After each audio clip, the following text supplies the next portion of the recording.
opportunity. You know, it's kind of funny. Opportunity. It's kind of neat that you recognize that, because you're 100% right. It's like it's like when you're looking to buy a car. Do you guys really care about what last year's sales of Teslas were over this year's sales of Teslas, and Nobody if they're cares. up or they're down? No one I cares. do. I want to know if I'm buying a depreciating asset.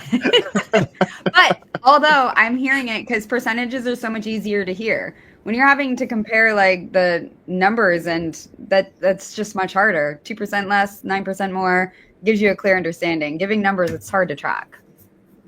But then percentages yeah. percentages can be deceiving too, because if you're talking about a 10% decrease, but you're only talking about 1 out of 10, like it seems dramatic, versus 100 having 90 out of 100 or whatever. So percentages based on scale can also be pretty deceiving. Look, here's okay. So we're gonna riff on this for a moment here. And this is so let me give you an example. This is a dramatic number, right? On the Big Island, if you look at year-over-year inventory, we have 20% more properties available this year over last year. Like, it's a lot. We're at about 2,000 available listings at this time last year. There is now 2,400 this year. So that's a pretty big increase, in terms of year-over-year inventory. But again, what does that mean to you as a consumer? You got more choice. There's more ability to shop. There's more ability. There's more supply, but still, if you look at it in context over time, that number was 3,500 to 4,000 pre-COVID. So we're still historically way under 1,000 fewer properties for sale than we've seen before the crazy run-up in the COVID year.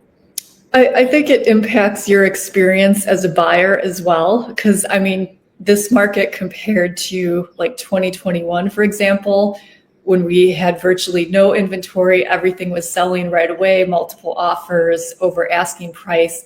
There wasn't much to choose from. You'd wait for a listing to come up and then need to make a really aggressive offer.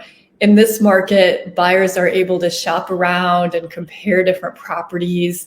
We're often able to negotiate off the price.